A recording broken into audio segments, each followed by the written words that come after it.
back to another episode of From the Foundation Up. Today's episode is going to be about land. Our last episode was about I've found out what house I want, and then we went through another segment that said about how we did our costs and how we do our pricing and things like that. Today it's going to be, well, okay, I got the house and I figured out the pricing, it's in my budget, but I got to put it somewhere. So now we're going to figure out how we're going to get some land. Today there are a lot of lots that are available, but then there's lots that aren't available, but there's real estate that's available, and that's what you have to remember. It's real estate that's available. So we do have a land acquisition specialist here in our office. Her name is Elena, and she will be more than happy to help you find lots. There is also the opportunity for you to go into the neighborhoods where you're looking. Some people put only the lots on Marketplace. Some people put it on Facebook and just only on Facebook and put it on a post. They'll put it in a local newspaper. So sometimes you have to be a little creative as to trying to find your lot if you're not finding it with an agent. And therefore, it's going to take some expertise on an agent's part and on your part to do your homework and try to find that perfect lot.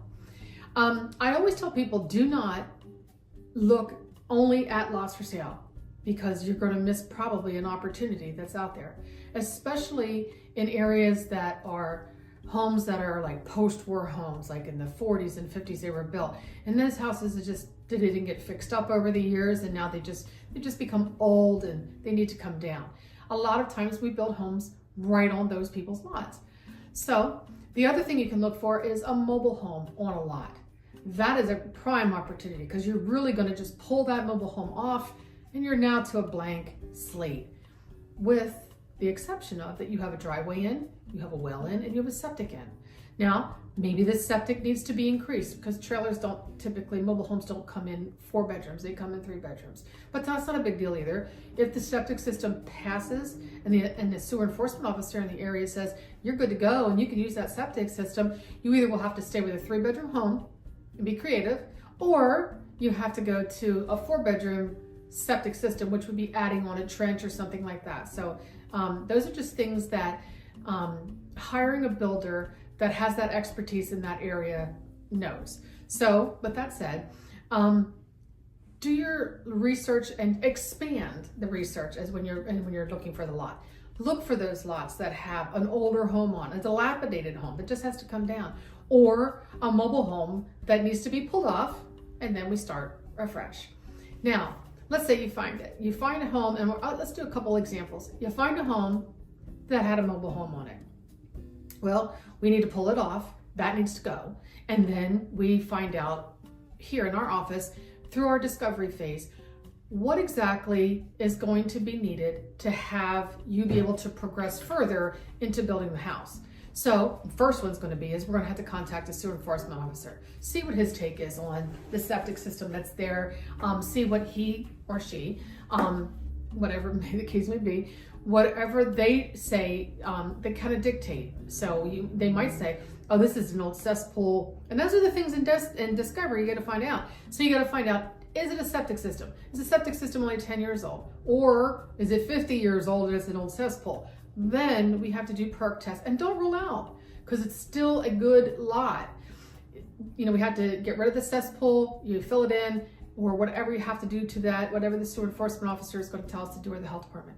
And then we'll have to do some perk tests and locate a septic system somewhere else on the lot. The well, if there's a well or water, those probably are in good functioning order, and we can reuse those. The electric is already to the lot, phone is to the lot, cable TVs to the lot. Those things are probably already in place. And then all it takes is we need to terminate. It needs to be terminated where it's at, and then rehooked at a later time when the house is near that phase or completion, is when you hook those utilities back up to the property.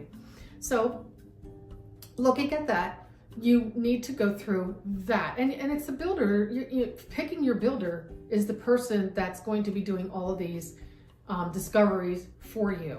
You'll be relying on you to make decisions, but you're going to be relying on us for guidance. And that's what the beauty is of using a builder such as WelbiltHomes, is to be able to have someone who all they do all day long is they dedicate their entire day to the building permit process, and that's our building permit coordinator. That person does not do prints during the day. They don't do selections during the day, answer the phone during the day. They don't do any of that. They do only 100% all day long permit coordinating. And that is what you need. You need someone who's not going to sit on someone's desk for 3 days or 2 weeks and never get looked at. You need somebody who's going to be persistent in making those phone calls to utility companies and to the sewer authorities. And those are people that sometimes they don't call you back right away on the first call. So they have to be called and recalled and answers. And then sometimes then they'll send you somewhere else. And it's sort of like a little rabbit hole you got to go down until you finally get the answers that you want. And that is, yes, I can do this. Or no, you can't, but this is what you need to do. And then we get those people on board, boots on the ground, and then we start picking it apart one piece at a time. Septic and well, they are what has to be established. So that's on a lot that has a mobile home on it. Also, at the same time, depending on the stormwater management guidelines that the township has set aside, we will have to make a determination then you're going to pull this mobile home off. It already has impervious surfaces on it, what they're going to call impervious surfaces. This is what they talk about with stormwater management. So right now, stormwater management on this home, whether it is now a mobile home or a demo, it doesn't matter. Right now, that phase of this phase of discovery is those two homes are already in place. One or the other. I'd say they're a mobile home or a home that's going to come down. There's already an impervious surface on there, meaning that water's coming down through the rain and it's hitting the property, the house or the building, and it needs to be dispersed onto the lot. If they allow a credit, that too is where our expertise comes in, is trying to find out the least amount of impact it's going to be on the property and the least amount of impact it's going to be on your pocketbook, because that's what really, really matters to all of our clients, is how much is this going to cost me? How much do I have to spend in order to make it happen? And a lot of times with these homes that are already on the property, you can get credits toward your impervious surface. There are times where they say, you know what?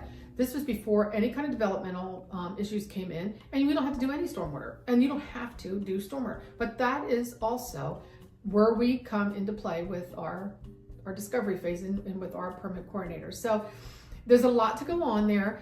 Finding a lot may or may not be as hard as you think. Sometimes it's only as hard as you make it out to be.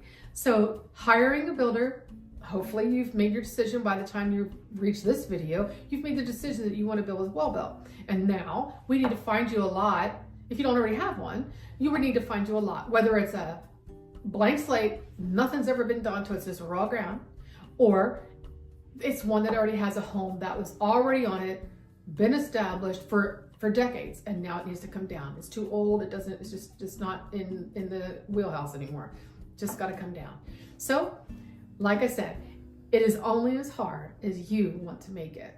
Hire somebody who finds their field in this expertise, and that is working through the situations with our clients very close at hand so that you can build your new dream home. Until next time, thank you for chatting with me once again, and we'll see you next time on From the Foundation Up.